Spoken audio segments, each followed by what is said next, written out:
And then within 3 months, I actually listed an entire building.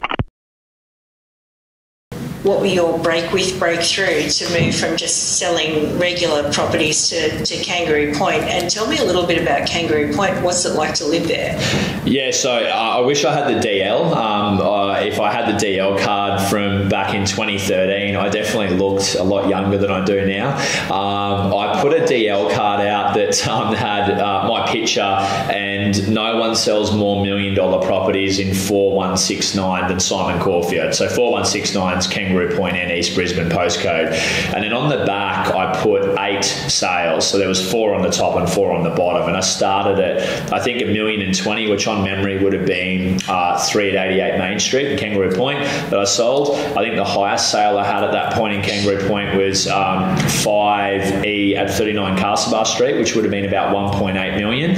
And I personally dropped those letters out to all 8,000 dwellings, even to $400,000 or $500,000 units.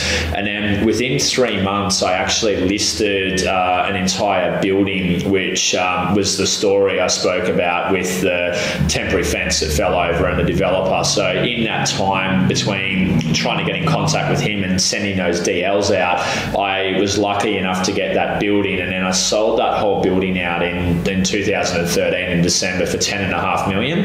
And that was 7 individual sales. And then at that point, I really put myself on the map. So people then not only saw a DL that looked good, but I also had the credibility behind me. So the first point with a break with is, like, don't be afraid to actually go out there and use your other colleagues' sales if they're happy to do that. If you're a new agent, go to the top agent in your business, because I'm sure they won't care, and say, do you mind if I go and send a DL out that's got 5 of your sales on there and 5 of mine? And, even if they are pedantic about it, cut a deal with them. Say, look, I'll bring you out if I get called in off that specific listing, and let's do it 50-50. Not only have you probably got a better chance of winning the business, but you'll also learn from the best agent in your business. So I also found there was accountability there, because in 6 months' time I was going to do another DL, and if I didn't have another $8 million sales, well, I had blank spots. So it was a great way to keep that statement of being the $1 million agent alive.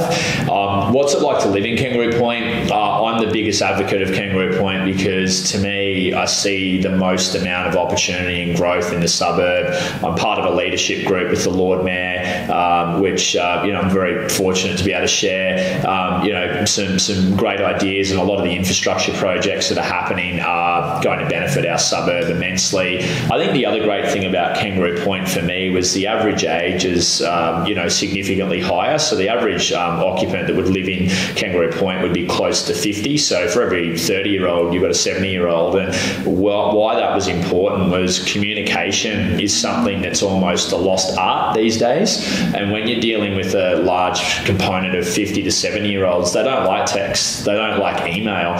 So early on in my career, I was forced to have 5 or 6 face-to-face meetings a day. They want to call you, they don't want an SMS or an email. So I think the byproduct of living in an area with more established clientele did help my communication skills. And there's many of the existing neighbours that still to this day will come to an open home or see me at the cafe or the patisserie or the gym, and they'll be like, it's so good to see how successful you've become, because they know the work and effort I've put in over the last decade.